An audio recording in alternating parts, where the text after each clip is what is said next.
We are so pleased to have Professor Amaney Jamal here with us. She is director of the Mamdouh Bobst, is that close? Yes. Thank you. Center for Peace, and Edward S. Sanford Professor of Politics at Princeton. The focus of her current research, she's also currently president of the Association of Middle East Women's Studies. The focus of Professor Jamal's current research is democratization and the politics of civic engagement in the Arab world. Her interests also include the study of Muslim and Arab Americans and the pathways that structure their pattern of civic engagement in the United States. Her books, and I apologize, I won't read all of them, but her books include Barriers to Democracy, which was on the reading list for us here. It explores the role of civic associations in promoting democratic efforts in the Arab world. And in 2008, it was the winner of the APSA Best Book Award in Comparative Democratization. I'd like to skip down a little bit and also mention, in addition to her role as directing Princeton's workshop on Arab political development, she's co-director of the Princeton's Loose Project on migration, participation and democratic governance in the U.S., Europe, and the Muslim world. And, for a lot of people, very, very important, principal investigator of the Arab Barometer Project. She holds a PhD from the University of Michigan. We have a lot of Michigan people here in the room. It's produced a lot of wonderful scholars. We're taking advantage of them. And in 2005, Professor Jamal was named a Carnegie Scholar. Please join me in welcoming to the podium Professor Amaney Jamal. Thank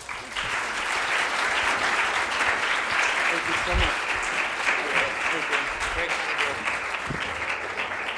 Thank you, Fred, for that very generous introduction. And there's so many people I'd like to thank for having us here. We've had several people, we've been in contact with several people, from Emily to Amy to Fred and Troy and Josh and Quinn and all the wonderful people who are hosting us here, Donnelly. So again, this is really a wonderful gathering, and it's very nice to be among a whole crowd of students really interested in the politics of the Middle East. And for those who are in my class today, they know that when I see such energy, it's very hard to allow anybody else to get a word in. So hope we'll allow you some time for question and answer, the question and answer session today. So one of the things that I wanted to talk about this evening is, we often get questions, although my colleagues and I were academics, we often get questions about what's going on in the region, where is the region going, are we really good at prediction? Not really, but we try to be. And so this presentation here this evening, basically what I'm trying to do is take stock, try to figure out where we are since the Arab Spring, what are the successes, what are the failures since the Arab Spring. For those of you watching the politics of the Middle East, we really, we were very optimistic around 2010, 2011. Today in 2015, we're maybe less so on the optimism scale. But nevertheless, there are still some successes that we want to mention, and we want to talk about the challenges that are now ongoing in the region. So, several of you are probably much younger, but we're attentive to what was happening in the region when the Arab Spring unfolded across the region. For many watching these events unfold in the region, this was a moment for excitement. Again, most of us in the Middle East political science community, if not all of us, hadn't really seen this coming. So we were also surprised that it had happened. Several of us, including myself, we were in the midst of writing about authoritarian durability, and we became very optimistic about these events. And lo and behold, we started talking about the democratic transition sweeping the region. And I think in our eager excitement to see that now the region wasn't the only exceptional region that wasn't democratizing, and the region wasn't the only region lagging behind the other regions of the world, we began to talk about democracy and democratization coming to the region. And I think in our moment of excitement, we also, in the Middle East field, and my colleagues can chime in as well later this evening, we also sort of failed to remember that democratization is a very, very deliberate and arduous process, and it's not simply about being able to mobilize these massive revolutions or protests on the streets. Nevertheless, if you look at the Arab Spring map, we were very optimistic as events unfolded. So if you look here at this chart, you'll see that the dark brown areas, I don't know if you can see way over here, these are the countries that had seen revolution. Then the red countries, or the dark red countries, maroonish, civil war. Then you have, sorry, I just got to read that a little bit more closely. Basically, you've seen some structural or governmental changes, some forecasts of governmental changes, and then you had major protests. But in a nutshell, you'll see that the whole region as a whole witnessed or experienced some type of serious shock, mostly protests. But in the case of Egypt, Tunisia, the two most famous cases, you had revolutions. Here we didn't really have regime change. We had leaders step down. Tunisia seems to be on that track, on that trajectory towards democratization. There's a lot of optimism about what's happening in Tunisia today. A lot of people are excited. It's almost become the poster child of the democratic success story of the region. But again, if you look at Tunisia right here, Melanie spent a lot of time in Tunisia, so no disrespect to the work, but Tunisia is relatively a small, almost inconsequential country in the region. Right? I'm working in Tunisia. We're all working in Tunisia. It's a great country, but compared to Egypt, where we thought the action would be happening, compared to some of these more stable countries where we haven't really seen a lot of movement, where we are in the Arab Spring, especially with what's happening here on the border between Iraq and Syria, with almost state collapse in Syria. We now have practically state collapse in Libya. Yemen is basically a state that's failing. Egypt has retreated back to authoritarianism in a very interesting way.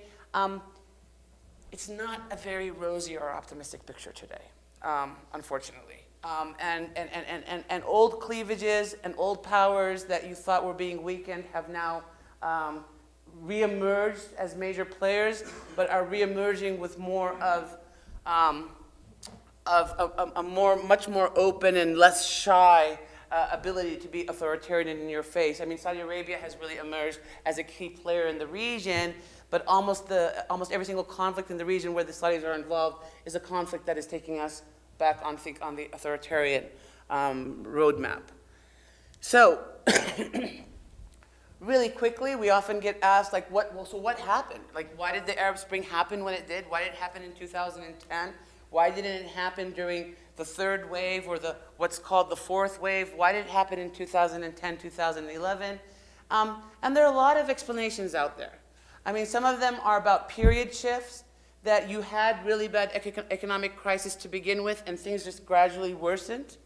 In an era of social media and globalization, we're hearing about the effects of social media, the effects of the internet, the effects of being on Facebook and YouTube and Twitter, that in this era of mass media, you've raised the expectations of citizens. So now you have this new cohort of citizens who were really moved and also aggrieved, sharing the grievances and of the economic problems facing the region, not being able to find adequate employment, so that you had this raised expectations because citizens in the region began to see that other citizens across the world were living, were enjoying better living circumstances and things of that sort. So at least among the youth population, there's the argument that you had this heightened expectations about what constitutes a healthy relationship with your own political system, if you may.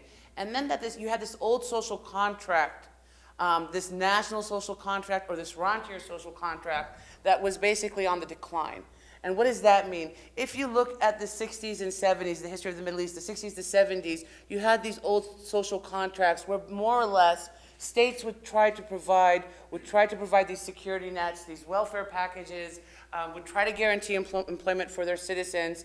And in exchange, citizens more or less traded in, I mean, this is to simplify, but traded in their political rights, for these economic securities. You saw this in the raunchier, the oil-rich states, but you also saw it in many of the one-party states, these national one-party states, where the states tried to do everything, became way too large, way too big, could not sustain these demands. And in an era of austerity measures and structural adjustment, these states were basically going to fall and collapse unless they started to privatize and reduce the public sector. And as a result, levels of unemployment, levels of growth, all of those were basically clobbered, if you may, and things worsened for the average Arab citizen. So on the eve of the Arab Spring, the average Arab citizen was doing much worse than they were doing in the 70s.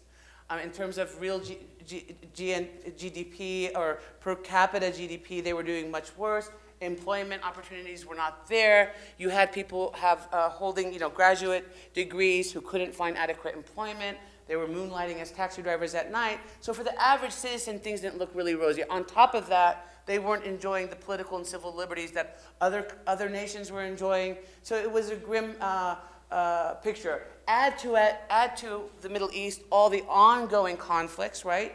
So during this period of the 2000s, you have the Iraq invasion, you have ongoing tensions on the Israeli-Palestinian front, you have countries sort of entrenching in authoritarianism. So on top of the economic grievances, you also have these political grievances that are ongoing and haven't been resolved. So it's to many of us, although we were surprised that the Arab Spring happened when it happened, we weren't surprised about the reasons behind the Arab Spring. For many of us, it probably took too long to see this explosion. So just to step back in terms of when I often talk about the Arab Spring and what the Arab Spring meant, and although right now we're sort of saying, okay, things don't look too great, I do think we've pushed forward in the study of Middle East politics, not only in terms of how we study the Middle East, but also in terms of how policy analysts deal with the Middle East. If you look at the Middle East and the way most have studied the Middle East, is that, and this is not only unique to the Middle East, but maybe perhaps to comparative political development more generally, is that the study of the Middle East has heavily relied on the study of political elites. And this is primarily due to the fact that it's been very hard to do work, micro-level work, individual level work on the ground in a lot of these countries. So when we couldn't figure out what Arab citizens were thinking or what are the beliefs and attitudes of Arab citizens, we often resort to what elites say or what elites think. So it becomes very easy to basically draw a lot of conclusions about an entire polity or an entire country or about an entire faith community based on what a few elite might say or do. And this is disadvantaged the way, in my opinion, the way we understand the Middle East, but also the way other societies, including the West, understand the politics emanating from the Middle East.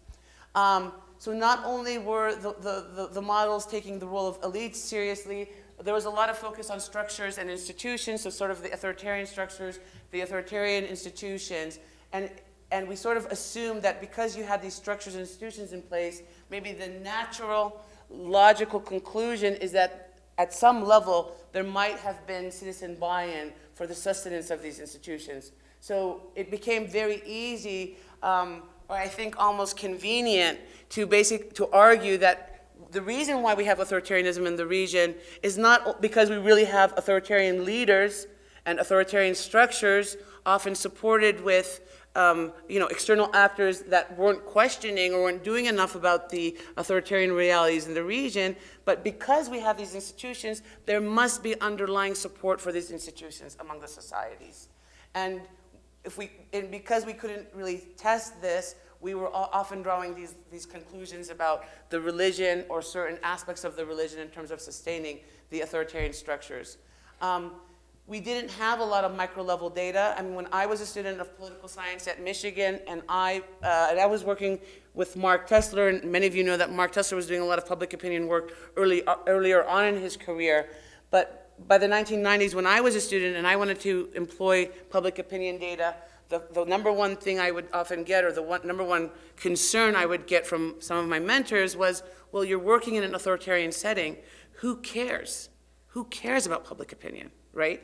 Why does public opinion matter in a context of the Middle East when the structures and the institutions will not allow, the expression of preferences is not going to matter for political outcomes. And so this was a huge challenge. So when I went on the job market, I remember that this was one of the questions I would often get, which is like, in authoritarian countries, nobody cares about public opinion. So what I often say now is that I think since the Arab Spring, we can no longer say that public opinion doesn't matter. I think both policymakers, political elite, external actors, even us the way we study the Middle East, we're far more attentive now to this idea of public opinion and what are the public preferences of the average Arab citizen in the region. So what does the average Arab citizen say in the region, and what were the major grievances around the Arab Spring? So what we know for sure, and because we have now public opinion data, and I'll talk just about that in just a bit, is that the vast majorities of citizens who are taking to the streets, who are going to the streets, we're not talking only about democracy and human rights. We're not only talking about economic opportunities, but they had this bundle of grievances, what they call the social justice issues. They were demanding more social justice, or idala ijtimaiya, And so this was sort of wrapped up in this idea of more dignity, that Arab citizens had lost their dignity, or their dignity had been stripped away because of the authoritarian realities that they were subjected to. Again, not only the repression, but the lack of economic opportunity, the lack of political opportunity, and in all aspects of life. So when they were talking about social justice, when citizens are talking about dignity, they're talking about social justice and dignity in all aspects of life, including the economic, the social, and the political. So I argue that it's more important today to understand Arab public opinion than ever before, especially because if we want to learn from past mistakes, we shouldn't ignore Arab public opinion, right? For those of us who were doing some public opinion work before the Arab Spring, we knew that the situation was dire. We knew that sentiment was very negative. We knew that people were very bitter, and that sort of went unaccounted for. But if we want to understand the nature and the trajectory of the transitions and where they might be going, if we want to understand the nature of the protests themselves, what were people demanding, what do they want, and who was making the demands, right? And we also want to know more about the nature of existing outstanding grievances and what we might do to address those grievances. We really need to look back or look to public opinion. Okay, so I really apologize about this slide, but it's important. So just one moment before I subject you to this really horrendous slide. If you were watching CNN or Fox or even Al Jazeera in the early days of the Arab Spring, a common theme emerged, which is basically, when asked why was the Arab Spring, why was the Arab Spring happening right now? Who was participating in the Arab Spring? Who was out there demonstrating? It was almost the consensus emerged that, well, you have this new demographic in the Arab world. This new demographic is more youthful, is more cosmopolitan, is more universal. It's probably, this youth cosmopolitan cohort has been exposed to some of these democratic values in the world. And basically you have a transition at the micro level in the region, and that's why we're seeing demands for more democracy. So the reason why we didn't see democracy, by implication, the reason why we didn't see demands for democracy before is that the previous generations weren't as democratically oriented. So that was the implication. And this was a new youth generation. It was more secular, that was the language used. It was more secular, it was more youthful, it was more democratic, it was more in keeping with a modern world. And this was basically a common statement that you heard all the time, although nobody ever substantiated it with statistics. So we have data in the Arab Barometer. Luckily, there's like some of the best things that will happen to you in your life will happen by chance. Trust me. So we were already just about to go in the field in several Arab countries, and we had secured funding, which never happens. We had secured funding to do countries that we weren't given permits to do survey work in. So we had funding for Egypt, for example.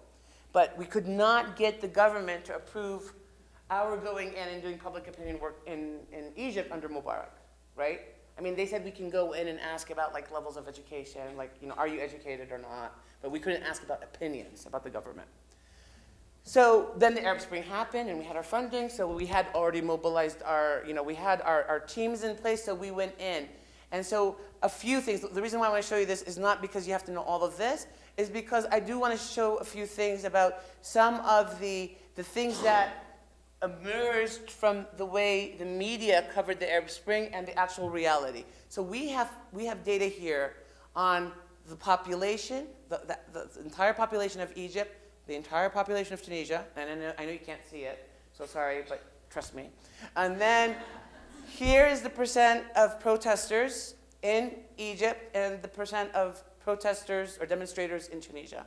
So we can compare the protesters to the population to see where they varied. So on the first thing, in terms of the youth, whether these were youth-driven uprisings or protests or whatever you want to call them, in Egypt, the protest population was not different from the population. The same percentage of the population that is youthful between the age of 18 to 24 is the same percentage of the population that protested. So this was not driven by a younger cohort in Egypt. In Tunisia, it was. In Tunisia, it was youth-driven. So that's the first thing. The second thing is, a lot was said about it was a poor man's revolution initially. These were the poor people taking to the streets. When we look at some of our indicators on income, what you'll see is that, where is that? Well, if we look at education as our proxy, you'll see that at least in Egypt, it was the citizens who were more educated who were out there protesting. So this is our proxy for income. So about 20% of the population, 19% of the population hold bachelor's degrees or more, bachelor's degrees. Of the population that protested, 46% held bachelor's degrees. So it was disproportionately more educated. So in many ways in Egypt, these were, sorry. There's a lot of data here, sorry. These were middle class revolutions. In Tunisia, that was less of the case, but nevertheless, it was also disproportionately more educated. So it was the more educated segments of the population who were out there protesting. If you look at this idea that the protest population was more secular than the population, that's not substantiated. The protest population was just as religious as the full population. What is also interesting is that the protest population was more likely to have access to the internet. So in Egypt, 18% of the population have access to the internet. Of the protesters, 49% had access to the internet, right? In Tunisia, 33% of the population had access to the internet. Of the protesters, 62%. So when you think about the role of social media in reducing the cost of collective action and providing information for mobilization, you sort of see it right here. But nevertheless, I mean, the other thing is that a lot was said about these revolutions being open to women. The truth is that they were not very favorable to women. These were very much male revolutions. So 50% of the population is male. 76% of the protest population was male in Egypt, and 79% of the protest population in Tunisia was male. So women were a minority in these revolutions. And then, as Professor Blades mentioned earlier, there were other issues involved with sexual harassment and things of that sort that happened in some of these protests. But nevertheless, this sort of gives you a picture about who protested. So why did they protest? Why were the citizens protesting? So we wanted to basically see whether the citizens were prioritizing democracy over economic grievances. Again, the idea was that this was a new generation of citizens who had grown up to appreciate democratic values and whatnot. But the truth is, when you look at both Tunisians and Egyptians and the reasons why they provide for protest, it's about improving the economic situation. 37% of the protesters in Egypt want to improve the economic situation. 58% of Tunisian protesters are also citing the economic situation as a major source of the grievance, right? Remember, you have levels of unemployment are growing in both societies, especially among the youth populations, and especially like the double whammy, especially among the youth populations who are educated, right? So it's very common to have a bachelor's degree, and guess what? You're unemployed.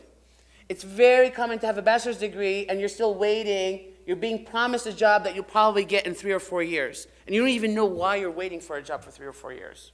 But there's like, you're being promised that you might get something, right? So you basically have a bachelor's degree and you're doing a job that does not reflect your skill set. And then we look even at the second most important reason, when we break it down, still the economic situation is basically topping the concerns. You have other things here like demands for civil and political liberties, which is a close, not really a close second, but nevertheless a second. And then in Egypt, there's the idea that you don't want to pass authority down to, Jamal Mubarak, because there was a lot of opposition to passing down the political authority to Mubarak's son. Then there's corruption and things of that sort. Okay. So if you look at the third wave of the Arab barometer, you'll see this, that when we ask citizens all across the regions, or at least across the countries where we have data, and the third wave is 2012, 2013, you'll see that when we ask them what are the 2 most important challenges facing the country, you'll see that the economy comes up on top, and it comes up on top in the 2 revolution countries, right? So the 2 countries where we had revolution are the 2 countries that are citing the economy as the most important challenge. Of course, Morocco is a close third. All of the countries, on average, more than 50% in each of the country are citing the economic situation as a major problem. But this is cause for concern, right? This is 2000. We're surveying now in 2012 and 2013, and you still have about 80. I can't see really well. About 85% of the population in both Egypt and Tunisia, slightly more in Tunisia, saying that the economic situation is bad. And so if we know that they protested, when they protested, they were citing that the economic situation was the problem, and still about 85% of the population is saying that the economy is something that's bothering them. It's cause for alarm, because when we're talking now about democratic transitions and democratic consolidation, nobody's talking about improving the economic situation in these countries. We all know it's the #1 problem, but we're talking about other problems in the region, like ISIS, right? Like other conflicts, the civil war in Syria, things of that sort. But getting back to basics, that if you want stability in the region, you have to start from the economic building blocks. Very few people are really talking about this head on. Now you see this, now when we compare second wave data, 2010, 2011 data, that's the year of the transitions, the Arab Spring, against the third wave, you'll see that in Tunisia, economic grievances have increased by almost 20 percentage points, right? So this is the percent of people who say one of the 2 most important challenges facing their country is the economic situation. You'll see in Egypt, about 5% of the population, an increase in 5% of the population will cite the economy. And then in countries where we didn't really have, to the extent that Lebanon was stable, Lebanon has always suffered from some instability, but even in countries that we weren't watching, you'll see that the economic situation has deteriorated in those countries. So Lebanon is also a country now that I think we need to keep our eye on. But across the board, minus Yemen, people are citing that the economic situation is deteriorating. And if we get into Yemen today, if we get into Yemen today, I think we'll find even a bigger difference here. When we ask citizens, do you think of immigrating? This is a good measure of how satisfied people might be, staying in their home countries. You'll see that a good percentage of the population of Lebanon and Yemen and Morocco would like to immigrate, about 38%, 36%, a little bit, 35%. Among Egypt and Tunisians, that percentage has declined. And we see this as, this is third wave data, we see this as a byproduct of the Arab Spring. After the Arab Spring, citizens feel that there's probably more hope in their countries, so they'd like to stay in their countries. However, if the economic situation doesn't improve, it's going to create even more grievances, especially with populations that sort of want to stay in their countries. When we look at the youth population, you'll see among the youth populations in each of the countries is a stronger desire to immigrate. And this could be that the youth are just more adventurous and want to leave their countries and do something else, but it also can mean that the youth really don't see much hope for economic opportunity in their countries, and they're looking to immigrate. And so you see that these percentages are quite high. And among the Tunisian population, especially, there's a strong desire among the youth population for immigration. Now, when we ask people about what are the most important features of democracy, the percent who say that it's about political equality, it's a very low percentage. And this is not to say that, oh, people in the region don't see political equality as important for democracy. It is to say that when we ask people in the region about democracy, what they're citing as very important for democracy is economic opportunity. And so it gets us back to this question, can we keep talking about democracy and enhancing democracy and expecting these societies to democratize when the economic factors are not in place for democracy? Again, I said this in my class today, as social scientists, we don't do well with very overwhelming, overarching theories of anything. We're always testing different variations of various arguments. But what we do know is that the correlation between economic development and democracy is a very strong correlation. Democracies tend to be wealthier. Wealthier countries tend to be democratic, minus the Gulf countries. And so this is a correlation that is robust. And so this is something that we need to pay attention to when we think about the future trajectory of these countries. So here, this sort of shows this point in a more illustrative way. We're looking at first wave data from Algeria, Jordan, Palestine, and then Algeria, Jordan, Palestine in the second wave, where we ask people, is democracy more about political accountability or about economic improvement? And you'll see that roughly across each society, the societies are divided about whether it's more about political accountability versus economic improvement. When we conduct open-ended interviews with citizens and we ask them to elaborate on their viewpoints, they will talk about the importance of economic opportunity. So this gets at the point when we think about then why isn't there democracy, and we sort of locate a lot of our explanations in the political culture of the region, we often make the argument that citizens in the region don't appreciate democracy. So although I've shown you here that citizens tend to equate democracy with economic opportunity, it's not the case that Arab societies are not appreciative of the democratic institutions. In fact, when you ask citizens across the region, and this finding is robust across almost every single wave we've conducted, democracy may have its problems, but it is better than any other form of government. The percent that agrees with that is always above 70% across the board. So there is this idea that democracy is a useful system of government. Unfortunately, after the Arab Spring, in places like Egypt, where democracy might have produced leaders that people didn't support for democracy has declined. But it's not because they weren't democratic or they didn't appreciate the institutions of democracy. It was because they didn't like the outcomes of democracy. I mean, that gets at another debate, which we should probably pick up in Q&A, this issue of tolerance and accepting outcomes that are not desirable.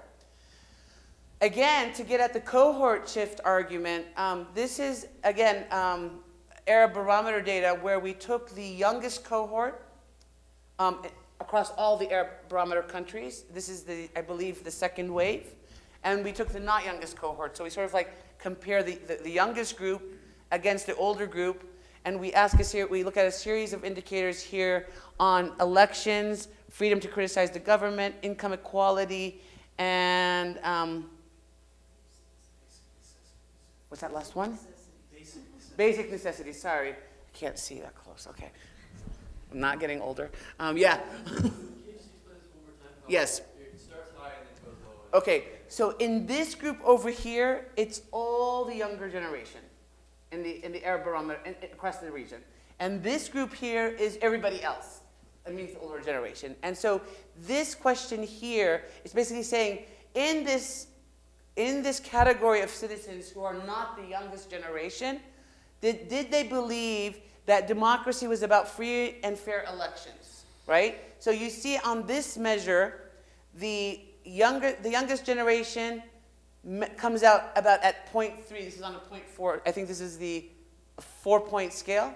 The older generation is slightly below, but if we were supposed to do some t-tests to see if they're statistically different, they probably wouldn't be statistically different. If you ask the youngest cohort against the oldest cohort, is democracy about the ability to freely criticize the government, you'll see that the youngest cohort is very similar to the oldest cohort in that opinion. Is democracy about reducing income inequality or increasing income equality? Again, you see that there's comparable results. Where there's probably more of a difference is on this score, which is democracy about the government providing basic necessities for citizens? You'll see that the older generation believes the government should do more. I think the younger generation does not. But that's probably because the younger generation did not grow up under the social contract and has sort of dampened its expectations about what governments will do to begin with. But the point is, it's not the case that the youngest cohort is more democratic than the older cohort, or it's radically different. So, when we look at Egypt and Tunisia, again, to use the same 1 step forward, 2 steps back that we were using in class, with the Arab Spring, have we taken 1 step forward and 2 steps back? Have we taken 2 steps forward and 1 step back? We need to really understand the economic conditions underlying the Arab Spring protests and revolutions. Up until now, the economic conditions haven't improved. If we even take Tunisia, which is the poster child success story, the levels of unemployment today in 2015 are worse than what they were than in 2010, especially among that youth population. So these economies are still waiting to be jump-started. They're in dire need of some kind of political economy programs, projects, trade, investment. I know Melanie is thinking about these things a lot of the time. But nevertheless, hopefully we'll have, hopefully the task force that you guys will have some recommendations for us tomorrow. What? They're going to solve everything. Yes, because if you can solve this, it might be very useful. We don't want the one success story to disappear, even though it's like a little dinky Tunisia in North Africa. We need to be monitoring, we need to be monitoring mass public opinion to gauge where the levels of tolerance are, not only on the political scores, but also on the economic circumstances. And there are going to be heightened expectations, and there's going to be this need to be to see whether these populations are going to be able to exercise patience during these transitions. And then one other thing that I do want to mention, when we often talk about Tunisia as a success story, we talk about the fact that its history, its colonial history might have been different, the nature of its Islamist opposition might have been different, its history, its civil society history might have been different, but one of the things that also Tunisia has been relatively immune from is foreign interference.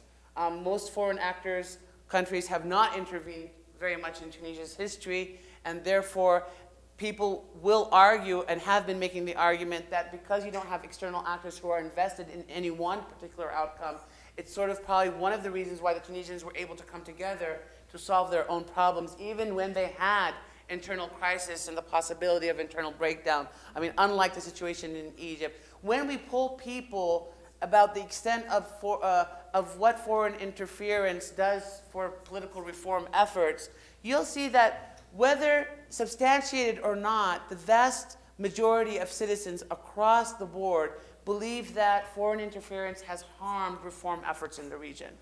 You see this in Lebanon, you see this in Palestine, you see this in Jordan, Yemen, Egypt, Algeria, Tunisia, and Morocco. So this is a widely held consensus. So it does tell you that people are monitoring the way external actors do intervene in the region. So what does some of this sort of intervention look like? These are some graphs I'm borrowing out of my book of Empires and Citizens. So when you look at one dimension of foreign interference is military troop deployments, right?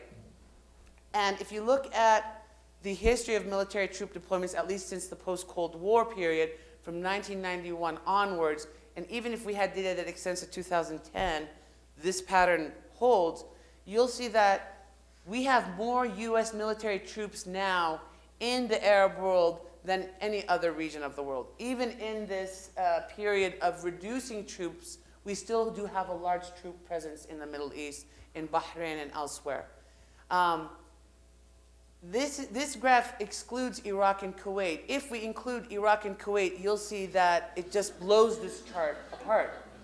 So there is a lot of, and this is not something that's lost on ordinary citizens in the region, right? So they understand that their region is of very significant geostrategic significance to the United States and other external actors, including Europe, and they're often looking for external actors for solutions on how to improve the situation, the economic situation, the political situation, and things of that sort. So one of the things that came up in our task force today was, when we talk about reform or when we talk about external actors influencing reform, who are we exactly talking about?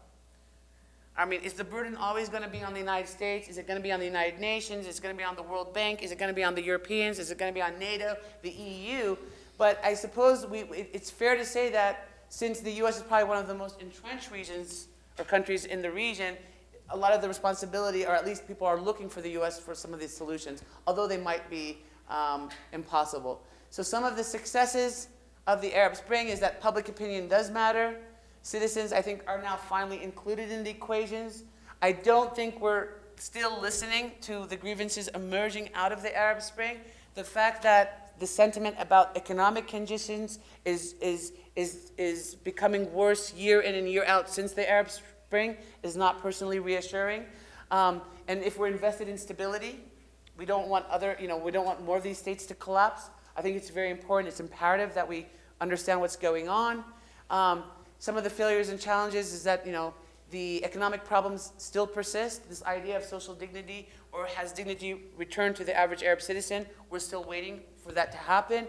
And we need to look back on what, the commitment to democratic procedures and democratic institutions. Again, when we had all these reversals, especially what happened in Egypt, for many was quite demoralizing in terms of trying to assess also the world order's commitment to democratic procedures and democratic institutions. So on that note, I will open up to Q&A. Thank you so much.